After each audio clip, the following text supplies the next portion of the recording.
3. Gasto público e o perigoso caminho da austeridade. 3.1.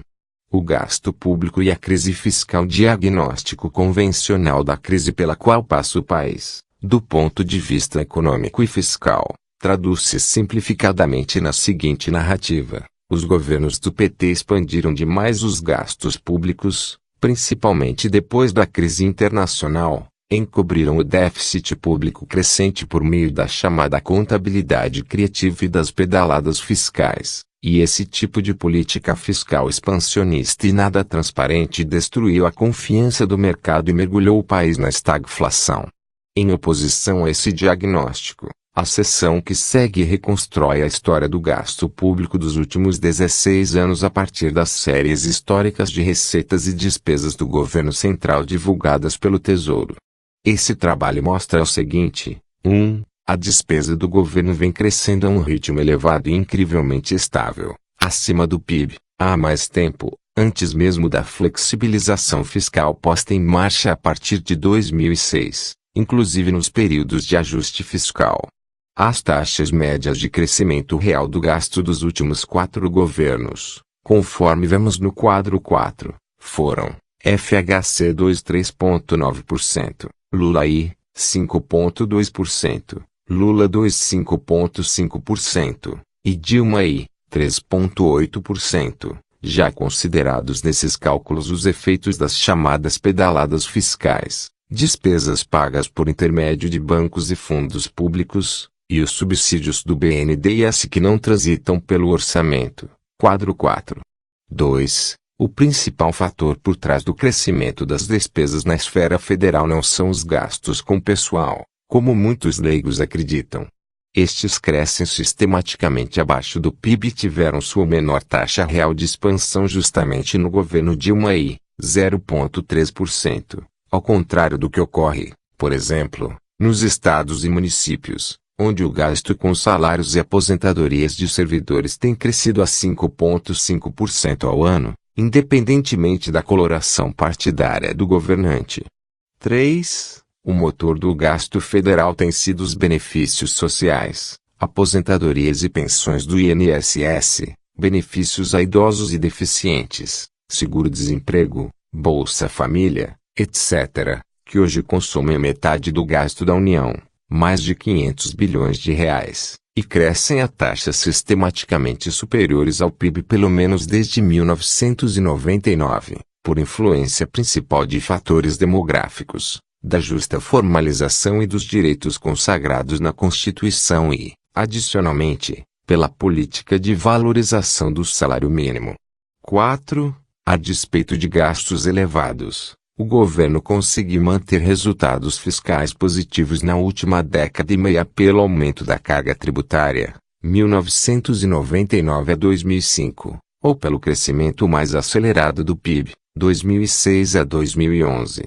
Contudo, desde 2012, com a combinação de baixas taxas de crescimento econômico e desonerações tributárias, os resultados fiscais pioraram significativamente, mesmo que a taxa de expansão das despesas tenha inclusive caído um pouco. Isso significa que o gasto não foi elevado substancialmente nos últimos anos? Não, não significa.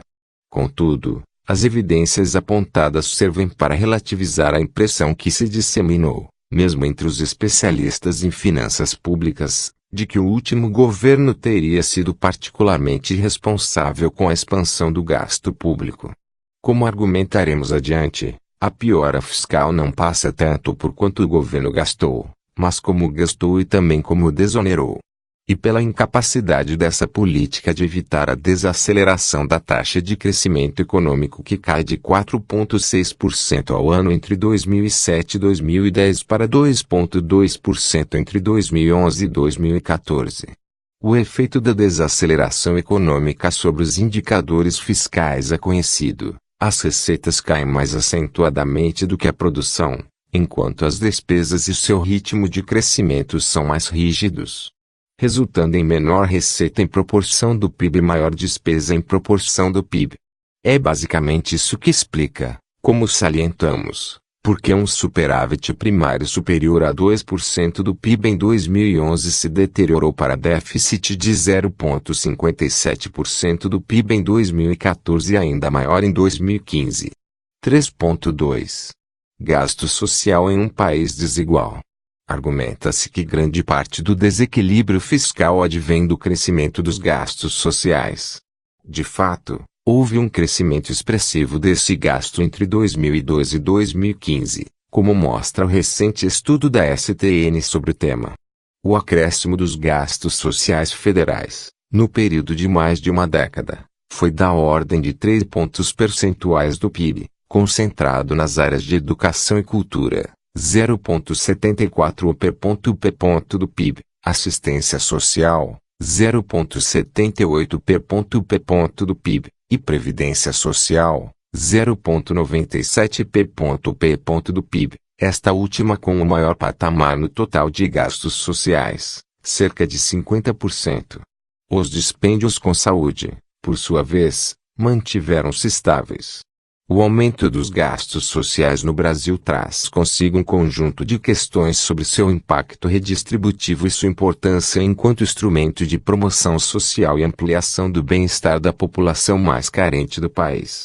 Apenas as transferências sociais diretas, que passaram de R$ 112,2 bilhões para R$ 343,3 bilhões entre 2002 e 2014.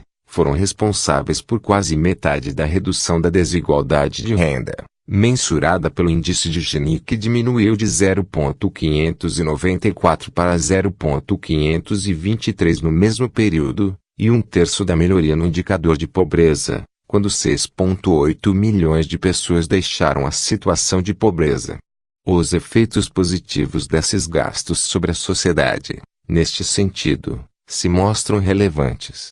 Aqui cabe destacar não somente a ampliação de programas de transferências de renda, mas principalmente a política de valorização do salário mínimo, SM.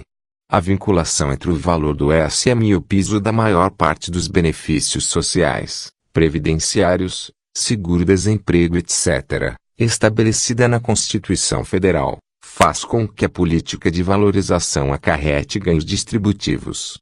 Além dos impactos no mercado de trabalho diretamente sobre o piso dos rendimentos do segmento formal e indiretamente por meio de seu papel sinalizador, inclusive no mercado informal, e pelo custo de oportunidade de um trabalhador permanecer na informalidade.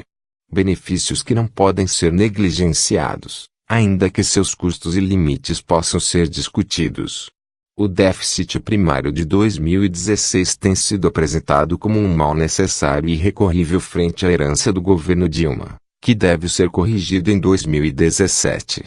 Como o maior componente de dispêndio são os benefícios previdenciários e como cresceram, ainda que em menor medida, os gastos com educação e saúde, a solução natural passa a ser a contenção destas despesas. O atual projeto de congelamento em termos reais dos gastos primários caminha nesta direção, como discutiremos com maior profundidade na seção 3.4 deste documento. Por ora, vale advertir que, assim que o PIB voltar a crescer, uma vez adotada esta política, a proporção destes gastos no produto cairá gradualmente. Estaremos diante de uma situação em que o país, ao se desenvolver, terá gastos com saúde e educação decrescentes no tempo, o que não parece compatível com as atuais enormes demandas sociais nestas áreas e que tendem a ampliar devido ao envelhecimento da população. Como estes são bens públicos fornecidos à população, tal redução resulta em queda dos benefícios indiretos aos trabalhadores. Excluídos de tais serviços, esses teriam que buscá-los no setor privado, tendo que reduzir outros gastos menos essenciais, ou simplesmente passar a viver com um padrão mais baixo de bem-estar. Se o corte em saúde e educação tem um caráter indireto, as propostas de desindexação da Previdência têm um impacto direto sobre as contas públicas e salário real dos trabalhadores, bem como dos rendimentos de camadas desprotegidas da população. Como mais de 50% dos gastos da Previdência são benefícios pagos no valor de um salário mínimo e sabendo que esta despesa perfaz algo em torno de 8% do PIB, O não reajuste dos benefícios, seja do piso segundo o mínimo, seja do próprio mínimo pela inflação passada, já representaria uma economia substancial para os cofres do governo federal. É óbvio que não é desejável que o ajuste ocorra exclusivamente sobre essa fração da população, e mais especificamente sobre um componente da renda com grande importância do ponto de vista distributivo, como é a previdência. Em suma, uma visão mais acurada dos gastos sociais mostra que tampouco nesta área houve expansão desenfreada, sobretudo frente às demandas sociais brasileiras, e que seus benefícios em termos distributivos e na ampliação do bem-estar da população mais carente do país não podem e não devem ser relegados a um plano secundário. Numa comparação internacional, o crescimento dos gastos sociais no Brasil inclusive foi menor do que outros países nos últimos anos. O déficit habitacional, a ausência de saneamento básico em quase 30% dos domicílios e a precária qualidade da saúde e da educação tornam evidentes a ausência de um estado de bem-estar social no Brasil. Certamente é possível discutir excessos e tornar o gasto mais eficiente, mas as possibilidades de fontes de financiamento discutidas neste documento evidenciam que este é um debate que deve envolver toda a sociedade brasileira. 3.3. Antecedentes do austericídio, o equívoco das desonerações. Quais fatores estariam por detrás da desaceleração econômica a partir de 2011? Sem dúvida não podemos negligenciar a conjunção de fatores internos e externos, como a perda de dinamismo do boom doméstico de consumo de crédito, ou os desdobramentos da crise financeira internacional. A conjuntura desfavorável levou à revisão de projetos de investimentos em escala global e à intensificação da concorrência pelos poucos mercados domésticos que permaneceram mais dinâmicos, o que acentuou as restrições externas ao crescimento que haviam sido relaxadas durante o boom do superciclo das commodities. Se observarmos o crescimento econômico do Brasil das últimas 2 décadas, como apresentado no quadro 5, verificamos que, exceto no quadriênio 2007 a 2010, o país sempre cresceu abaixo da média mundial, em uma posição que varia das 25% a 32% piores taxas entre cerca de 180 países com informações disponíveis no banco de dados do FMI. E a economia brasileira se notabilizou por uma performance medíocre em termos comparativos por quase todo o período pós-Plano Real. Não obstante, há que se ressalvar que o quadriênio 2011 a 2014 é aquele no qual a economia mundial menos cresceu. Ainda assim, o argumento da crise internacional não explica todo o diferencial de desempenho entre os quadriênios 2007 a 2010 e 2011 a 2014. Nos 2 períodos, a economia mundial cresceu, em média, a taxas muito próximas, ao mesmo tempo em que a taxa de crescimento da economia brasileira caiu pela metade. O Brasil atravessou relativamente bem a pior fase da crise internacional em 2008 e 2009 e, na contramão das tendências mundiais, manteve dinamismo econômico ao longo de quase todo o quadriênio 2007 a 2010, galgando várias posições no ranking de crescimento dos países. Esse quadro foi totalmente revertido no último quadriênio 44 e caminha para ser ainda pior no atual. As questões que se colocam nesse contexto são: por que o governo não conseguiu evitar que a economia desacelerasse no quadriênio 2011 a 2014 depois do desempenho extraordinário durante 2007 a 2010? A causa principal teria sido o aprofundamento do ciclo de expansão fiscal ou a mal chamada nova matriz macroeconômica heterodoxa, como argumentam alguns economistas. Nossa perspectiva é que nem as condições externas nem o expansionismo fiscal se explicam a crise econômica e fiscal em sua plenitude. Como vimos, por um lado o cenário externo já era adverso desde a crise de 2008. Por outro lado, o ritmo de expansão do gasto não se alterou muito nos 2 quadriênios, como apresentamos anteriormente no quadro 4. Contudo, houve uma mudança crucial na condução da política fiscal a partir de 2011. Primeiramente, ocorre uma forte contração fiscal em 2011 com aumento da meta de superávit, desaceleração do consumo público e queda do investimento público na ordem de 12%.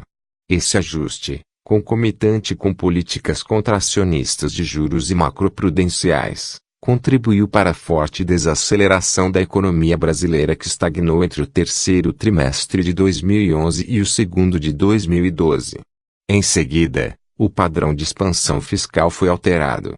Enquanto no quadriênio 2007 a 2010 o espaço fiscal foi canalizado prioritariamente para investimentos públicos, que cresceram a taxas reais de 24% ao ano, no quadriênio 2011 a 2014 a taxa de investimento parou de crescer e, em compensação, o governo elevou significativamente os subsídios ao setor privado, como os do Minha Casa Minha Vida e os do BNDES, os subsídios à tarifa de energia elétrica, além das desonerações tributárias, 25 bilhões de reais anuais apenas com a desoneração da folha.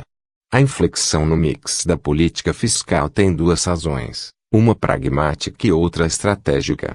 A pragmática está relacionada a uma percepção de que a execução de investimentos é mais lenta na esfera pública do que na privada, e em 2011 tivemos o escândalo do DINIT, Departamento Nacional de Infraestrutura de Transportes, que agravou essa situação. A estratégica diz respeito a uma visão de que, oferecendo estímulos suficientes ao setor privado, via desonerações ou subsídios, alavanca-se o investimento e o crescimento. Ou seja, a mudança na política fiscal envolveu uma constatação e uma aposta, diante da dificuldade de continuar expandindo os investimentos públicos. O governo acreditou que promoveria o crescimento econômico via incentivos aos investimentos privados, a chamada Agenda Fiesp, a real matriz macroeconômica que vigorou com o apoio do empresariado até começar a fazer água. Diante da desaceleração do crescimento, porque o governo privilegiou as desonerações fiscais em detrimento da expansão do investimento público e outros gastos. Um autor que ajuda nessa reflexão é o economista Michał Kalecki. Em um artigo seminal de 1943, intitulado Os Aspectos Políticos do Pleno Emprego, ele aponta que, nos períodos recessivos, quando se reduz a oposição a um déficit público pelo bloco de interesses do mercado e seus teóricos, também se consolida uma visão de que a composição do déficit deve ocorrer preferencialmente por estímulos aos investimentos privados. Entretanto, Kalecki argumenta que este caminho não é o mais adequado para reativar a economia, quando comparado com a alternativa de acelerar investimentos públicos e estimular o consumo das massas. E ainda, possui uma dificuldade prática porque a reação dos empresários será incerta. Se a recessão é profunda, os empresários podem formar uma visão muito pessimista sobre o futuro e as medidas tenderão a ter apenas um pequeno efeito ou nenhum efeito sobre o investimento. Nesse mesmo texto, o autor retrata que se forem efetuadas tentativas de manutenção de um alto nível de emprego, haverá uma forte oposição conservadora que induzirá o governo a retornar à política de corte de gastos. Nas palavras de Kalecki, mas se forem feitas tentativas de aplicar esse método a fim de manter o alto nível de emprego alcançado na subsequente prosperidade, é provável que haverá uma forte oposição por parte dos líderes empresariais. Como já foi assinalado, um pleno emprego duradouro não é absolutamente do gosto deles. Nessa situação é provável a formação de um poderoso bloco de grandes empresários e rentistas, que encontraria mais de um economista para declarar que a situação é claramente enferma. A pressão de todas essas forças, e em particular das grandes empresas, muito provavelmente induziria o governo a retornar à política ortodoxa de corte do déficit orçamentário. Publicado em 1943, a inquietude principal do texto permanece atual: o pleno emprego não convém ao grande capital. Infelizmente, aprendemos muito pouco com as lições do passado, e nossos líderes de esquerda muitas vezes contribuem para a disseminação do senso comum ao adotarem o discurso e as políticas que pertencem à ortodoxia econômica. 3.3. Austeridade, uma escolha equivocada. Como resposta ao cenário de franca deterioração fiscal provocado pela queda no crescimento e pelas desonerações, O segundo governo Dilma tem início adotando a estratégia econômica dos candidatos derrotados no pleito de 2014, ou seja, realizando um duro ajuste fiscal e monetário, na esperança de que o setor privado retomasse a confiança e voltasse a investir. A ideia era de que a contração fiscal seria expansionista, passando apenas por um curto período recessivo necessário para recuperar a confiança nas políticas de Estado. Nesta agenda, a recuperação das contas públicas é a ponto central, valendo-se de cortes orçamentários e da redução do papel dos bancos públicos. Mas ao contrário do que muitos economistas afirmam, o ajuste econômico proposto pelo governo vai muito além do ajuste fiscal, que aparece como tema central do debate público atual. Joaquim Levy foi o símbolo da implementação da austeridade econômica no país, que consiste em uma política deliberada de ajuste da economia por meio de redução de salários e gastos públicos. Trata-se de reequilibrar os preços relativos, ou Jet Prices Rigged, como costumam dizer os economistas ortodoxos.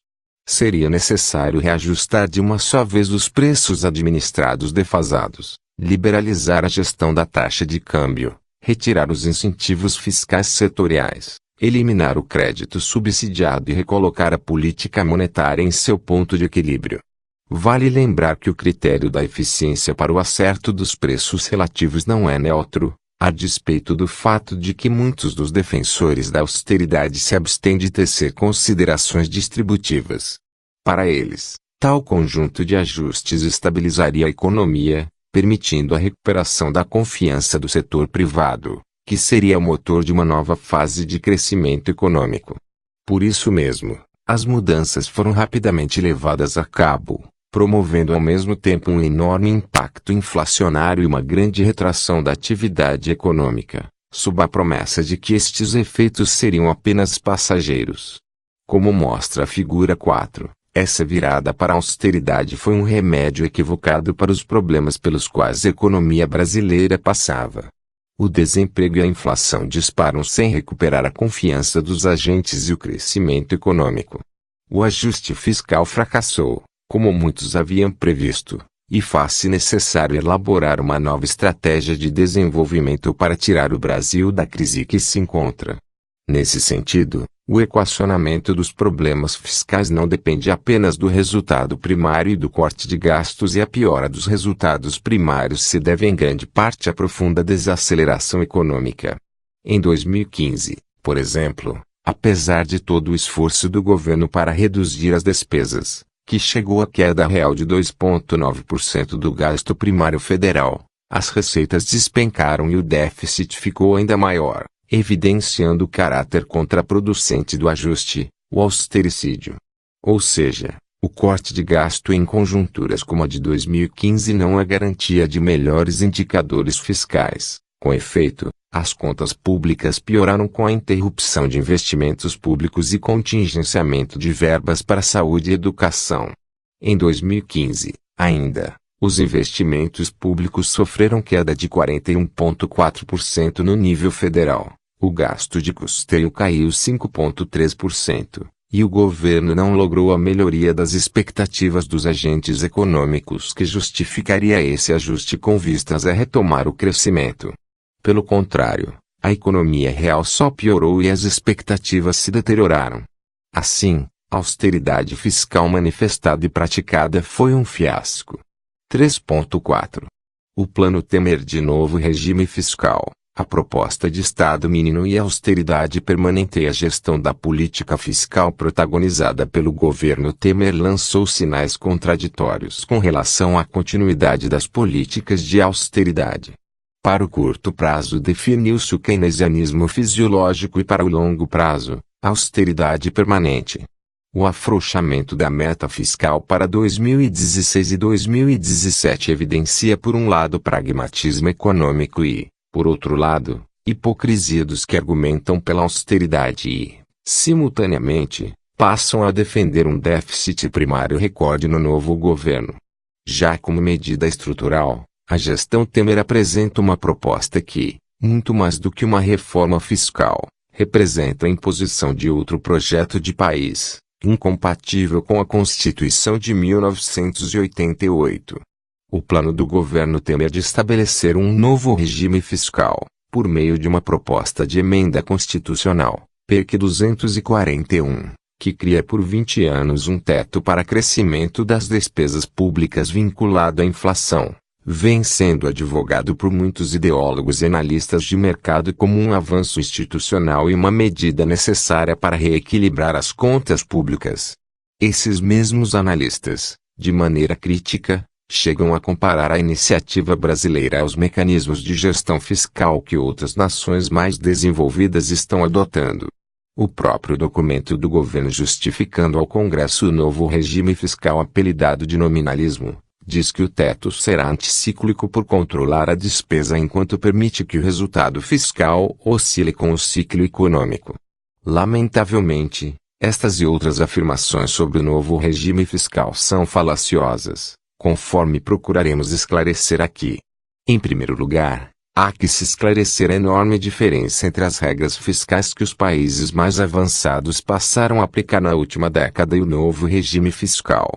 A União Europeia, por exemplo, utiliza metas fiscais estruturais ajustadas ao ciclo econômico e cláusulas de escape, que permitem que, em situações de grave crise econômica como a que vivemos, as restrições fiscais sejam relaxadas temporariamente. Complementarmente, desde 2011 os membros da UE estabeleceram um limite para o crescimento da despesa associado à taxa de crescimento de longo prazo do PIB. Assim, se as estimativas indicam que a economia crescerá a uma média de 2% ao ano, o gasto não pode crescer mais do que isso para garantir que, no médio prazo, seja possível reduzir o déficit. Na maioria desses países já existe uma estrutura consolidada de prestação de serviços públicos, diferentemente do Brasil onde há maiores carências sociais e precariedades na infraestrutura urbana, econômica e social. Sendo mais razoável que tais países desenvolvidos se preocupem em manter o tamanho de seus estados estabilizados em relação à economia, ao fixarem uma taxa de crescimento das despesas públicas igual à taxa de crescimento do PIB no médio prazo.